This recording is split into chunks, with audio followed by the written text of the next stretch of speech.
জাপানের মোট জনসংখ্যা 12,03,00,000-এর কাছাকাছি। গবেষণা বলছে দেশটিতে জনসংখ্যার হার দিন দিন কমছে। জাপানের মোট জনসংখ্যার 10%-এরও বেশি মানুষের বয়স এখন 80 বছরের উপরে। একদিকে দ্রুত বাড়ছে প্রবীণ নাগরিকের সংখ্যা, অন্যদিকে কমছে জন্মহার। ফলে বিশ্বের তৃতীয় বৃহত্তম অর্থনীতি দেশটি এখন এক গভীর জনসংখ্যা সংকটের মুখোমুখি। কিন্তু প্রশ্ন হলো, জাপানে কেন কমছে জন্মহার? কেন অনেক নারী সন্তান নিতে আগ্রহ হারাচ্ছেন? জাপানে যাদের বয়স 65 বছর বা তার বেশি তাদের প্রবীণ হিসেবে ধরা হয়। দেশটির স্বরাষ্ট্র ও যোগাযোগ মন্ত্রণালয়ের তথ্য বলছে, বর্তমানে জাপানের মোট জনসংখ্যার 29.1%ই প্রবীণ, যা বিশ্বের মধ্যে সর্বোচ্চ। এর অর্থ হল কর্মক্ষম মানুষের তুলনায় অবসরপ্রাপ্ত মানুষের সংখ্যা দ্রুত বাড়ছে। এতে পেনশন, স্বাস্থ্য সেবা ও সামাজিক নিরাপত্তা তহবিলের উপর বাড়ছে চাপ।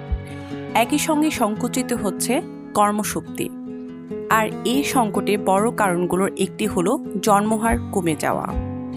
গত এক দশকেরও বেশি সময় ধরে জাপানে প্রতি বছর জন্মের চেয়ে মৃত্যুর সংখ্যা বেশি।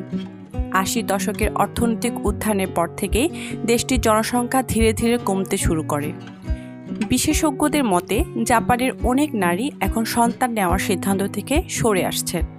কারণ সন্তান জন্ম দিলে ক্যারিয়ার থেমে যাওয়ার আশঙ্কা, দীর্ঘ কর্মঘণ্টা, সন্তান লালন পালনের উচ্চ ব্যয় এবং সংসারের অধিকাংশ দায়িত্ব নারীর কাঁধে পড়ে। এইসব বিষয় তাদের নিরুৎসাহিত করছে। একটি দেশের জনসংখ্যা স্থিতিশীল রাখতে একজন নারীর গড়ে 2.1 সন্তান জন্ম দেওয়া প্রয়োজন। অথচ জাপানে এই হার নেমে এসেছে প্রায় 1.3-এ।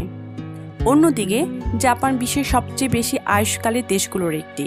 মানুষ দীর্ঘদিন বেঁচে থাকায় প্রবীণ জনগোষ্ঠী আরও দ্রুত বাড়ছে।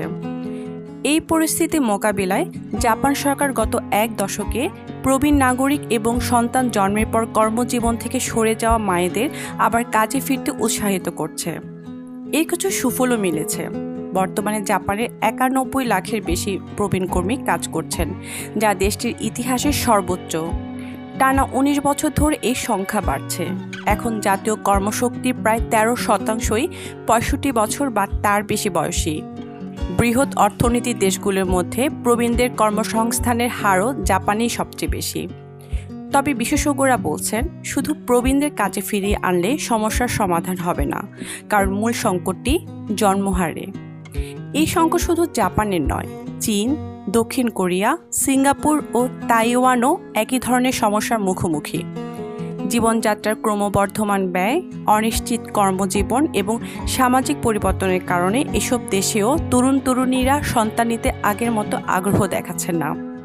প্রশ্ন হলো, অর্থনৈতিক উন্নয়ন কি একাই একটি দেশে ভবিষ্যৎ নিশ্চিত করতে পারে? জাপানের অভিজ্ঞতা বলছে না। কর্মসংস্থান, পরিবার বান্ধব নীতি, নারী পুরুষের সমান দায়িত্ব বণ্টন এবং সন্তান পালনে সামাজিক সহায়তা নিশ্চিত না হলে জন্মহার বাড়ানো খুবই কঠিন।